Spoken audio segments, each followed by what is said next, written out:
So I honestly feel like there are some game franchises that younger gamers don't understand why older gamers want to necessarily come back, because maybe the games that they've experienced from these franchises aren't really all that good. And today on The Stash, we're going to be talking about one of those examples today, at least in my opinion, with Star Fox, and particularly Star Fox 64. Now, Star Fox has been a very interesting franchise because it's been kind of all over the place. When you look at the original game, it was a breathtaking game on the Super Nintendo using the Super FX chip, allowing for polygons to be in a game on a 16-bit system, which was very impressive stuff. And while it might not be the best playing game of all time due to a low frame rate, it's definitely a game that was very impactful for people.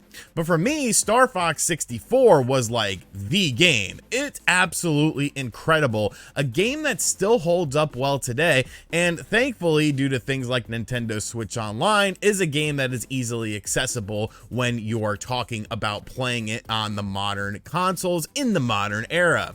So I remember Star Fox 64 specifically because of the fact that I was a subscriber to Nintendo Power at this time, and they actually sent out like a video. It was literally a VHS tape that sort of hyped up the game, that had like some really cheesy acting and stuff like that. The eagle has landed. I repeat, the eagle has landed. But that was kind of how they, promoted games at that time beyond just the magazine itself. So this was a game that I absolutely had to have.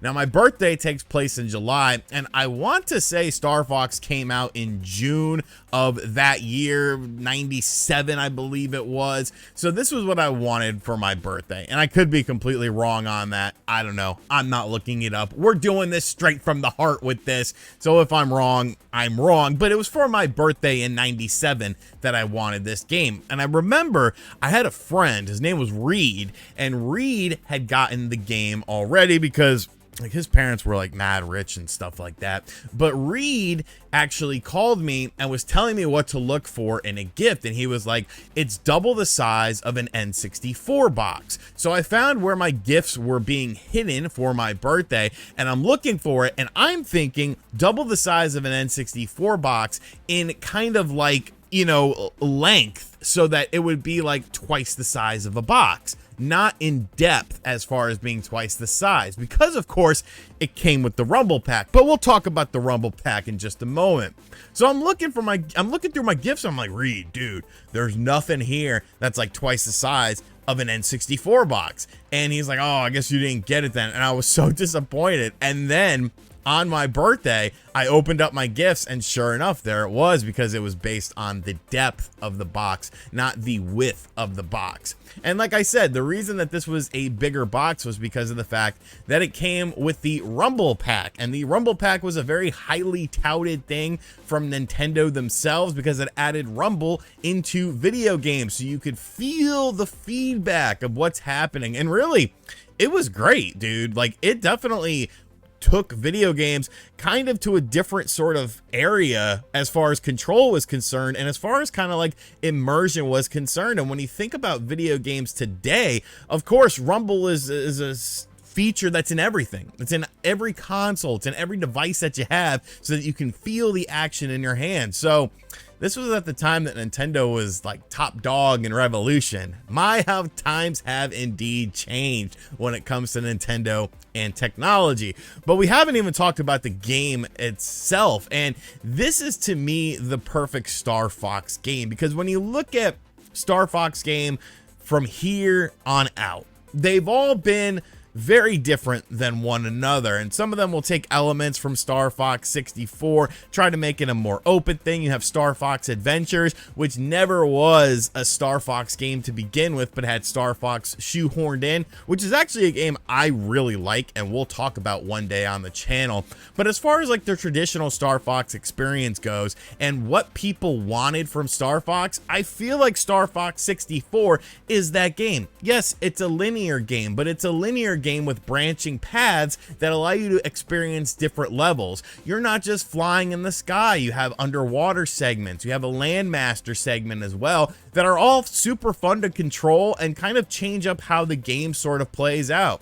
Once again, Andross from the original game is up to his evil ways, and you have to stop him with your team of characters. You play as Fox McCloud himself, and you have Falco Lombardi, Peppy Hare, and Slippy Toad at your side. There's also the evil guy, Star Wolf, that you have to deal with as well, which is like a different sort of team that is trying to stop you, that works with Andross. You meet some other characters along the way, and it's just such a fun game. Like, the levels are so creative and just so much fun to go through, especially considering the fact that, like, you could access different levels by accomplishing certain things within the levels themselves. So trying to figure out how you access the additional levels is just a super cool thing.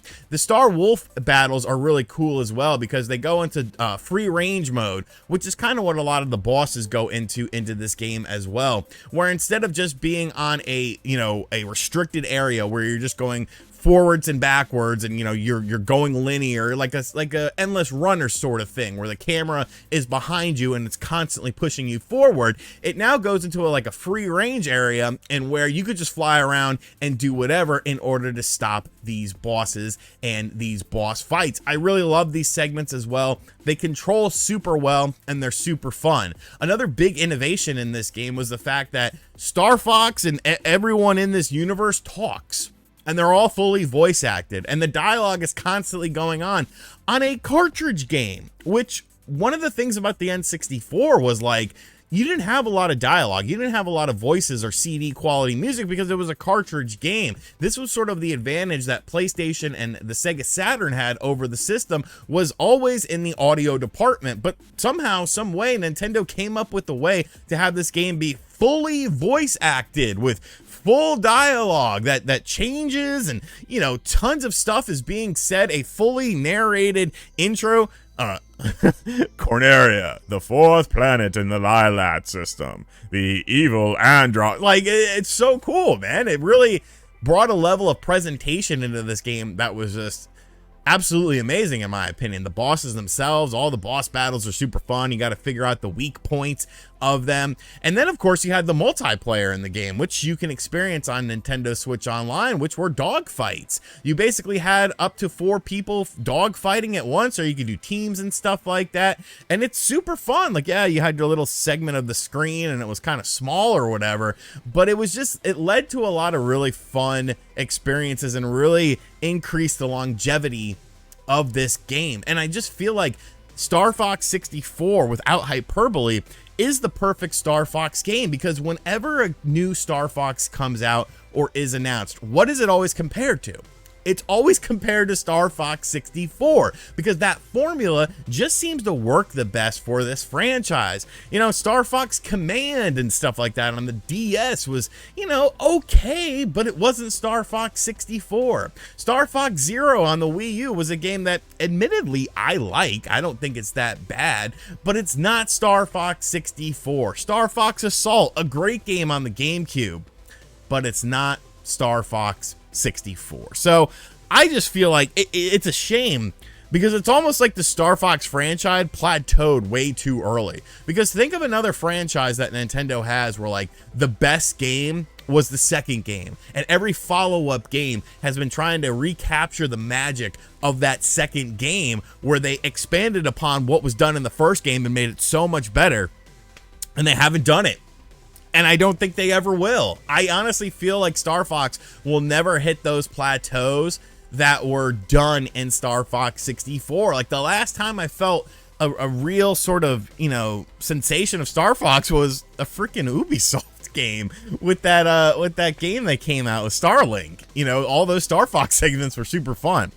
But that's my story about Star Fox 64. The best Star Fox game by far. Nothing even comes close to it, in my opinion.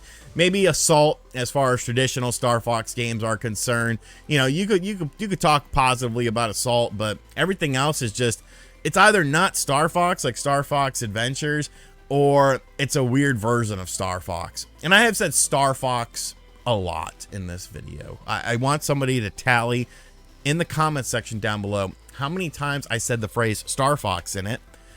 And I mean, there's no prize or anything like that, but it would just entertain me. So let me know what you think of the game in the comment section down below. What's your favorite Star Fox game? Ooh, add it to the tally, boys and girls. And as always, guys, thank you for visiting me today on The Stash. Hope you have a great day. Hope you enjoyed the video. Be sure to like it, comment on it, share it all around, all that good stuff. And as always, I'll catch you guys on the next video. Later.